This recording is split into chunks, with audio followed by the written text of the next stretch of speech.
HEC Paris vous présente le gros mot de l'écho.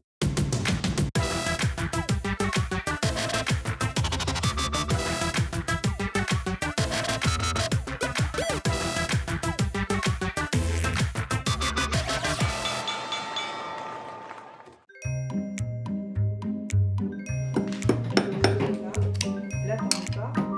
Après, tu fais le...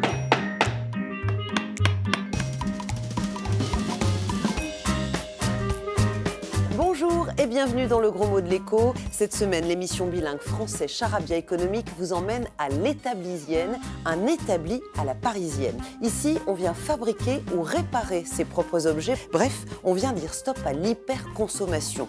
Réduire, réparer, recycler, récupérer, autant de R qui appartiennent à la théorie de la décroissance. Mais la décroissance, qu'est-ce que c'est exactement? Nous vous avons posé la question. Quand on parle de chiffres décroissants, on va du plus grand au plus petit. C'est justement ce qui n'est pas la croissance, c'est-à-dire le monde de l'économie tel qu'il est aujourd'hui. Et de consommer moins, je crois que c'est ça. Si on produisait un petit peu localement, on va dire, on produirait peut-être moins, mais on produirait juste ce qu'il faudrait. Est-ce que j'ai vraiment besoin de tous ces objets? Aujourd'hui, c'est compliqué de se développer sans faire de croissance. Peut-être il y a des solutions comme un salaire fixe pour tout le monde et puis on décroît tous ensemble.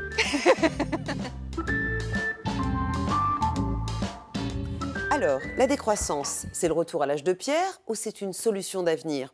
Cette semaine, notre grande prêtresse de l'économie, c'est Véronique Nguyen, professeure à HEC. Vous allez voir, elle lit dans le mar de café.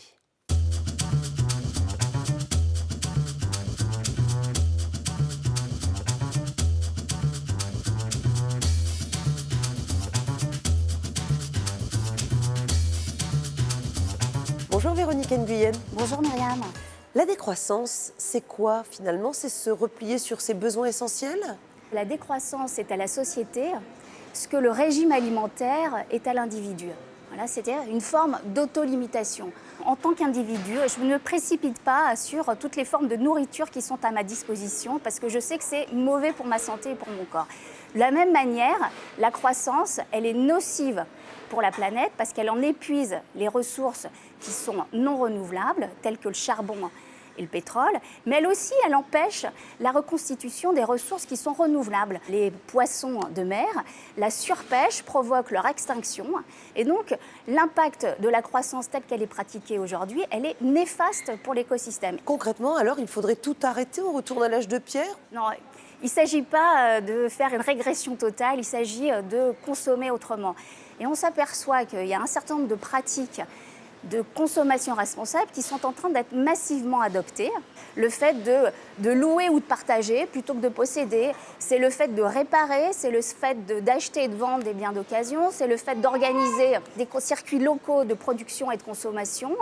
Les monnaies locales, elles s'inscrivent parfaitement dans cette logique de recréer des collectivités qui sont autosuffisantes. La monnaie ne peut être dépensée qu'au sein de cette collectivité. Il est impossible d'acheter des biens qui sont produits ailleurs. Cela dit, les adversaires de la décroissance disent que pour les populations qui aujourd'hui sont dans la pauvreté, un tel système ne leur permettrait pas d'en sortir.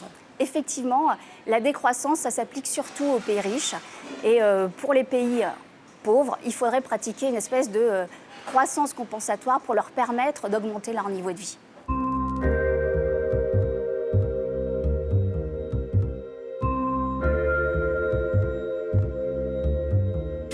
Protéger la planète et améliorer la vie quotidienne. Certains sont déjà en train d'essayer. Exemple à Montreuil, aux portes de Paris.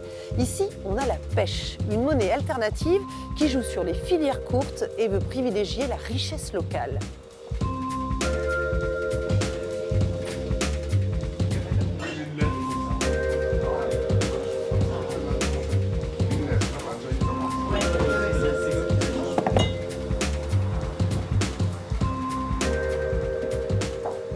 Bonjour Baptiste. Bonjour Myriam. Donc nous sommes au restaurant Le Lys à Montreuil et c'est un restaurant qui prend la pêche, cette monnaie locale que vous nous avez amenée.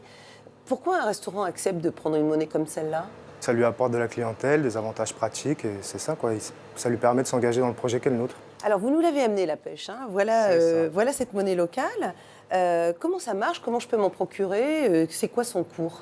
C'est très simple. Une pêche, en fait, vaut 1 euro. Les gens la reçoivent en fait auprès de nous, auprès de l'association. Donc ils viennent, ils échangent leurs euros contre des pêches et ensuite ils vont les dépenser dans les commerces qu'ils acceptent. Avec ça, ils peuvent faire tous leurs achats de la vie quotidienne, dans l'alimentaire, ils peuvent dans la culture. On peut presque tout acheter avec la pêche aujourd'hui. Mais quelle est la différence? Si une pêche vaut 1 euro, pourquoi est-ce qu'on ne se tente pas de l'euro? Pourquoi est-ce qu'on crée cette monnaie?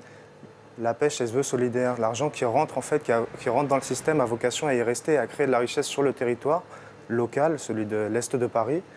L'argent qui rentre dans le système de la pêche sert à financer des projets associatifs et solidaires locaux et il ne part pas en spéculation comme par l'euro en fait quand il rentre dans le système bancaire. Ça veut dire Voilà. qu'à terme, on va même éventuellement créer de l'emploi, C'est ça. redistribuer de la richesse, c'est ça que ça veut dire? C'est ça le but de la pêche, voilà, c'est ça, c'est de faire commercer les gens sur leur territoire plutôt que d'aller faire leurs achats sur Internet et enrichir des entreprises américaines ou quoi que ce soit. Voilà, on enrichit le petit commerçant de son quartier. C'est le cas par exemple pour les librairies.